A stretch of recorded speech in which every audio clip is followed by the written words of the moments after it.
कि आज जो सिंपोजियम लंग ट्रांसप्लांट और इक्मो जो एक्स्ट्रा कॉर्पोरियल मेम्ब्रेन ऑक्सीजनेशन एक विधा है उसके बारे में है, जो कि एमजीएम हॉस्पिटल चेन्नई, जो कि इस क्षेत्र में एक पूरे देश और दुनिया में भी एक अग्रणी संस्था है, वहाँ से आए हुए विशेषज्ञ इसके बारे में बात करेंगे। स्पेशली लंग ट्रांसप्लांट, क्या इसके जो है ऑप्शंस हैं, मतलब कब ज़रूरी है, इस देश में हो रहा है, और ये इसके क्या निटी-ग्रिटी है, इसको मतलब कौन से मरीज़ को चाहिए, कब चाहिए और उसको कैसे करना है और उसका अल्टीमेटली क्या रिज़ल्ट होता है। तो इसके बारे में बात करने के लिए और उसके डिफरेंट चीज जो एस्पेक्ट हैं उसके बारे में चर्चा करेंगे। साथ में इक्मो, अभी कोविड बीता 2020 और 21 में, उस समय इस इंस्ट्रूमेंट का बहुत नाम लिया गया कि इक्मो एक ऐसा इंस्ट्रूमेंट है जब मरीज का ऑक्सीजन मेंटेन नहीं होता तो वेंटिलेटर से भी जब काम नहीं चलता तो उस मरीज को इक्मो पे लेना पड़ता है, उसका ऑक्सीजन इम्प्रूव करने के लिए, उसके शरीर का कार्बन डाइऑक्साइड निकालने के लिए, और साथ में जो सर्कुलेटरी सपोर्ट है, यानी जो उसका मतलब ब्लड प्रेशर है या ये मेंटेन नहीं कर रहा है सर्कुलेशन, तो उसको मेंटेन करने के लिए। तो इस तरीके की ये जो विधा है, ये नई विधा है और इस पे लेकर बहुत सारे लोगों की जान बचाई जा सकी कोविड के दौरान, जिसमें कोई और उपाय नहीं था जिन मरीजों में। तो इस तरीके से हम लोगों का ये मुख्य उद्देश्य इस सिंपोजियम का यही है। और मेरे साथ जो है एमजीएम से आए हुए सबसे पहले डॉक्टर के.आर. बालाकृष्णन हैं, he is the chairman cardiac sciences MGM hospital Chennai, और मेन सर्जन हैं जो लंग ट्रांसप्लांट, हार्ट ट्रांसप्लांट और हार्ट लंग कंबाइंड ट्रांसप्लांट के विशेषज्ञ हैं। मेरे साथ इधर हैं डॉक्टर अपार जिंदल साहब, जो डायरेक्टर हैं इसके क्लिनिकल पल्मोलॉजी के, इंटरवेंशनल पल्मोलॉजी जो एमजीएम हॉस्पिटल का, और साथ में लंग ट्रांसप्लांट फिजिशियन है। दूसरी ओर डॉक्टर दीपिका रामचंद्रन है, ये सीनियर कंसल्टेंट हैं पल्मोनरी मेडिसिन में और इंटरवेंशनल पल्मोलॉजी में, जो कि इस क्षेत्र में काम कर रहे हैं। तो जो सबसे इम्पॉर्टेंट बात है जो हम लोग कहना चाहते हैं कि जो एंड स्टेज लंग डिजीज़ की बात करते हैं कि कब ये ज़रूरत पड़ती है, कि आपको मालूम होगा, जहाँ तक मैं जानता हूँ, कि इस देश में होने वाली मौतों का अकेले 11% फेफड़े की बीमारियाँ हैं। और अगर आप मौतों की संख्या पर जाते हैं तो इस देश में लगभग हम लोग क्रॉनिक रेस्पिरेटरी डिजीज़, जो ग्लोबल बर्डन ऑफ डिजीज़ था 2016 में, ये डेटा था कि वो कहते हैं कि लगभग 93.3 million people are suffering from chronic respiratory disease in this country. और इसमें जो सीओपीडी का नंबर था वो बहुत बड़ा था कि almost 55.3 million patients are suffering from COPD, जिनका कि इलाज करने के बाद भी जो बढ़ता जाता है अगर ठीक से इलाज नहीं हो, और कई बार ठीक से इलाज के बाद भी बढ़ता है और एंड स्टेज लंग डिजीज़ के रूप में कन्वर्ट हो जाता है। दूसरी एक बहुत महत्वपूर्ण बीमारी है इंटरस्टिशियल लंग डिजीज़, जिसको कि आजकल जो उसके बारे में एक आंकड़े के अनुसार लगभग अभी जो लेटेस्ट डेटा है वो ये कहता है कि 4.5 लाख से 9 लाख मरीज इंटरस्टिशियल लंग डिजीज़ के इस देश में है, जिसमें ज़्यादातर को समय के साथ ये जो है जैसे जैसे बीमारी बढ़ती है इलाज करने के बाद भी, तो अब लंग ट्रांसप्लांट की आवश्यकता पड़ती है। ये विधा इसलिए अपने आप में महत्वपूर्ण है जान बचाने के लिए और साथ में एक मरीज़ की ज़िंदगी बढ़ाने के लिए। तो ट्रांसप्लांट का उपयोग जो है इस सबसे ज़्यादा महत्वपूर्ण आईएलडी के मरीजों के लिए है, और बाकी दूसरी एंड स्टेज लंग डिजीज़ जैसे मैंने बताया कि सीओपीडी एक बहुत बड़ी बीमारी है, साथ में ब्रोंकिक्टिसिस भी इस देश में एक ऐसी समस्या है जिसमें काफ़ी मरीजों को इसकी आवश्यकता पड़ती है। कुछ मरीज जैसे कि न्यूमोकोनियोसिस, सिलिकोसिस, इस तरीके की बीमारियां जब पकड़ती हैं, जैसे फेफड़े में रेशा जमा हो जाता है या धूल के कण जमा हो जाते हैं, फाइब्रोसिस हो जाती है, तो उनको भी अंत में इसकी ज़रूरत पड़ती है।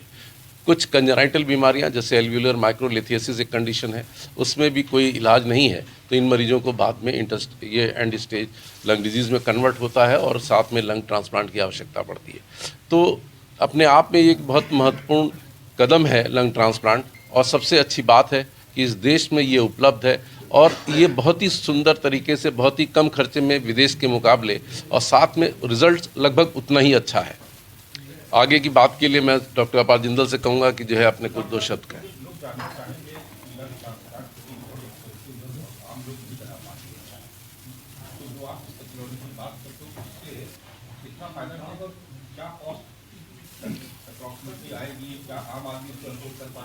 हाँ, दरअसल ये प्रश्न अपने आप में बहुत महत्वपूर्ण है कि कॉस्ट को लेकर, जो लंग ट्रांसप्लांट है उसकी कॉस्ट लगभग 35 लाख के आसपास है, जो कि अगर आप विदेशों के मुकाबले देखते हैं तो लगभग 1/20 है। हालांकि ये महंगा है, आम आदमी की पहुंच में शायद नहीं है, इसीलिए इसमें अभी से जागरूकता की ज़रूरत है ताकि हम अपने कुछ पैसे का इंतजाम कर सकें। साथ में शासन से सहयोग और दूसरी सामाजिक संस्थाओं से सहयोग करके बहुत सारे लोग इसको पहुंच में आ सकता है। केवल यही बात है कि जानने की ज़रूरत है और उसकी तैयारी करने की ज़रूरत है। होता क्या है कि ज़्यादातर मरीजों को जब ज़रूरत होती है उसके बहुत लेट पता चलता है कि इनको लंग ट्रांसप्लांट कराना है। अगर पहले से पता चले तो शायद मरीज़ उसका इंतज़ाम भी कर ले। जी, बीमारी जैसे मैंने बताया कि अगर इंटरस्टिशियल लंग डिजीज़ हो गई है तो जब मरीज डॉक्टर के पास जाता है तो उसी के वक्त डॉक्टर का ये धर्म बनता है या उसको बताना चाहिए इस मरीज को कि आपकी बीमारी में आगे चलकर लंग ट्रांसप्लांट की आवश्यकता पड़ सकती है, ताकि मरीज को सेंसिटाइज हो जाए शुरू से ही। जो 3 से 5 साल का समय मरीज के पास है उस दौरान मरीज तैयारी कर सकता है इसकी, जिसमें कि सबसे ज़्यादा संख्या जो है COPD का है 55.3 एंड 37.5 के आसपास जो है ये एज़मा का पेशेंट है। बाकी जो मैंने बताया कि ILD अभी जो वेरिएशन है इसमें, जो लास्ट ईयर एक डेटा पब्लिश हुआ डॉक्टर सहेल धुरिया एंड इस ग्रुप जो PGI चंडीगढ़ से, उन्होंने कहा कि 4.5 लाख से 9.2 लाख के बीच में ILD का पेशेंट इस देश में है।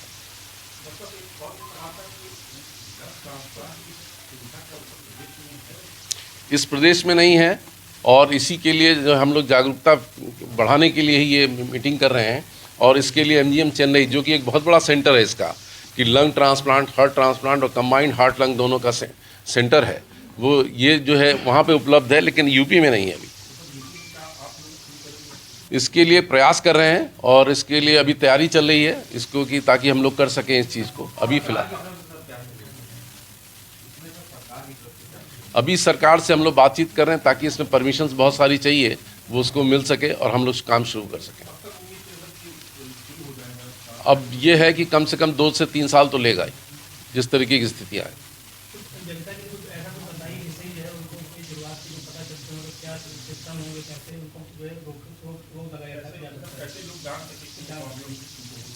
नहीं, दरअसल जैसे मैंने अभी बताया ना कि कुछ बीमारियां हैं जिसमें आपको ट्रांसप्लांट के लिए जाना ही है। जो सबसे महत्वपूर्ण अभी जैसे मैंने बताया कि ILD है। अगर हम उस डेटा को देखते हैं कि अराउंड 4.5 से 9 लाख के बीच में अगर बीच की स्थिति में आए तो लगभग 7 लाख लोगों को मरीजों को ILD है। उसमें ज़्यादातर को एक समय में ILD में ट्रांसप्लांट के लिए जाने की ज़रूरत पड़ सकती है। स्पेशली वो बीमारियाँ जो कि फाइब्रोसिस प्रोड्यूस करती हैं और प्रोग्रेसिव पल्मोनरी फाइब्रोसिस, तो उसमें ट्रांसप्लांट की आवश्यकता है। तो ये संख्या काफ़ी बड़ी है। अगर उत्तर प्रदेश के संदर्भ में देखें तो लगभग 1 लाख लोगों को ILD होगा और वो ILD के मरीजों को भी आगे चलकर ट्रांसप्लांट की आवश्यकता होगी। तो काफ़ी बड़ा नंबर है।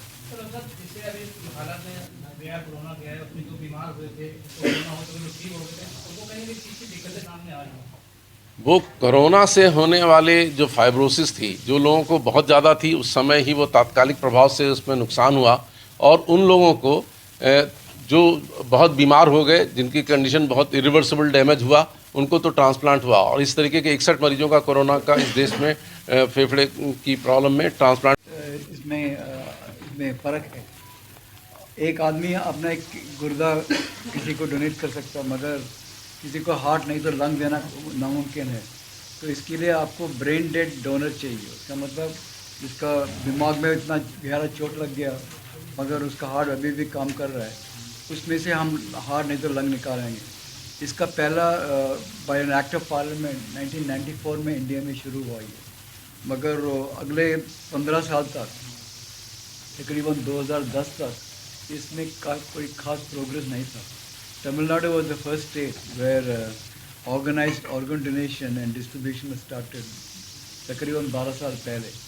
तो आज इस 10 साल में बहुत से तरक्कियाँ हो चुकी हैं। आज हिंदुस्तान में तकरीबन 1000 डोनेशन होते हैं एक साल में।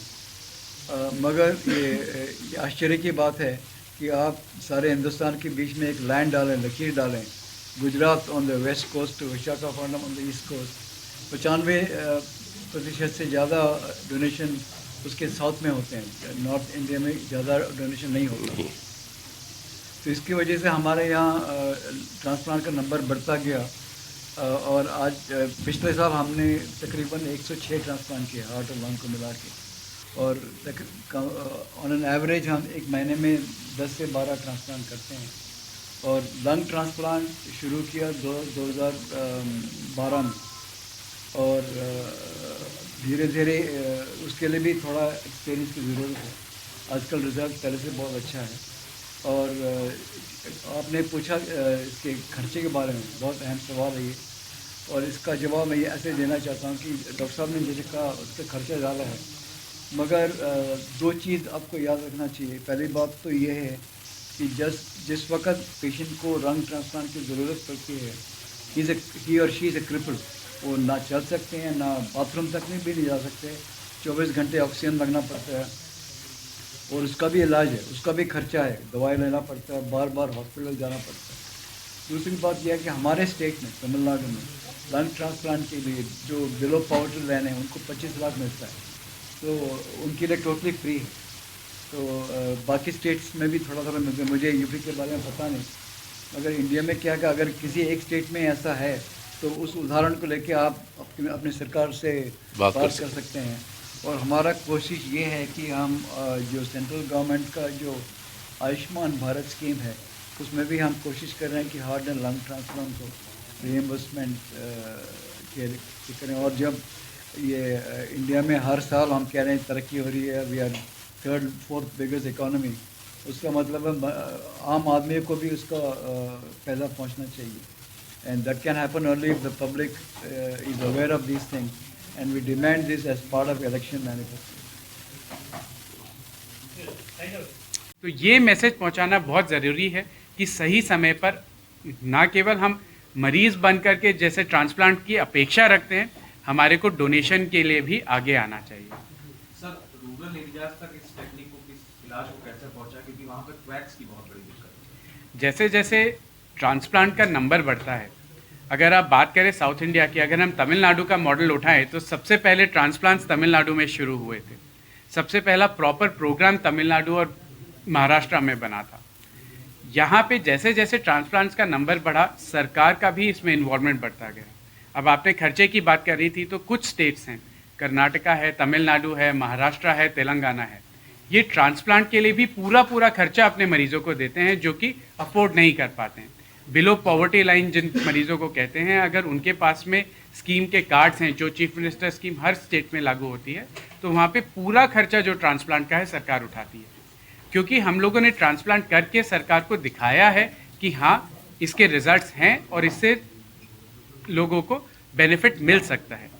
यही जागरूकता अगर सारे डॉक्टर्स में पूरे देश में आए और वो सही समय पर अपने मरीजों को ट्रांसप्लांट के लिए भेजें, तो हम बाकी सरकारों के साथ में भी इस बातचीत को कर करके सरकार का इसमें इंटरेस्ट जगा सकते हैं, ताकि ना कि केवल स्टेट बल्कि सेंट्रल गवर्नमेंट भी इसमें आगे आए।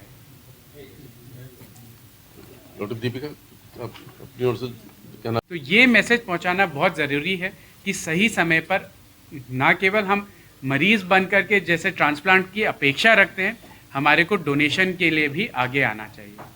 सर, रूरल एरियाज तक इस टेक्निक को, इस इलाज को कैसे पहुंचा, क्योंकि वहाँ पर क्वैक्स की बहुत बड़ी दिक्कत है।